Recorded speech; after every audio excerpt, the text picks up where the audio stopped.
Good afternoon, everyone. I'm Congressman Tom Rooney, here to give you an update as to what happened this week in Congress.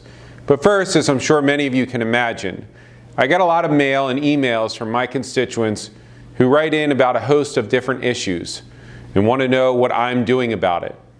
This week, I got an email from John and Wamama that says, "The fact is, this administration has done basically nothing to defeat ISIS. It is now time for Congress to take action." John, you're absolutely right. The administration's plan to defeat ISIS, or the lack thereof, has been pathetic. And I understand your frustration that nothing has been done. I sit on the House Permanent Select Committee on Intelligence, and I get briefed on a daily basis about the threats from around the world that would keep most anybody up at night. The Islamic State has made it abundantly clear that they are at war with us and with our way of life. And as it stands right now, this is a war that we're losing. And President Obama has yet to develop a concrete, comprehensive strategy to defeat ISIS. If we stand a chance at beating these militant Islamists, we cannot move at the speed of bureaucracy. House Republicans have taken several actions to keep Americans safe from the threat of radical Islamic terrorism.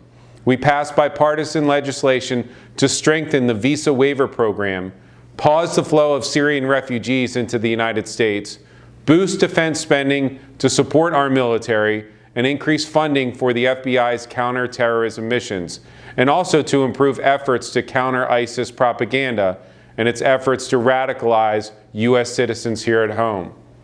We also passed the American Security Against Foreign Enemies Act, or H.R. 4038, which requires that the Department of Homeland Security and the FBI perform a background check on any refugee before they are admitted into the United States. I want all my constituents to know that I am dedicated to upholding my responsibilities under the Constitution to provide adequate funding for our nation's intelligence, defense, and law enforcement agencies so that they can protect our nation from threats, foreign and domestic. John, I want to thank you for writing to me and sharing your concerns, and encourage all my constituents to reach out as I do read your emails and take into consideration everything that is sent to my office. Now back to what we did this week in Congress. As all of you in Florida know too well, one of the biggest economic issues facing our state's agriculture industry is the ongoing threat and impact of citrus greening. This week, legislation that I co-sponsored passed the House to help Florida's growers combat greening.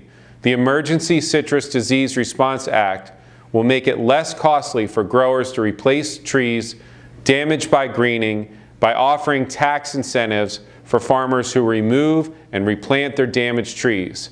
Every member of Florida's delegation supported this bill from the start, and I'm proud that the House came together to pass it. We must continue to work on behalf of citrus growers before Florida orange juice becomes a thing of the past. Finally, this week, the House acted on a number of bills that will help increase our national security and keep our communities safe.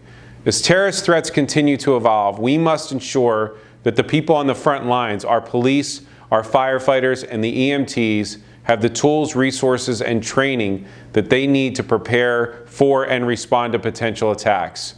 So this week, the House passed several bills to streamline and strengthen Homeland Security at a local level. And that's all I have for you this week. I hope that you and your families have a great weekend, and the Steelers will be going 3-0 versus Philadelphia on Sunday. God bless.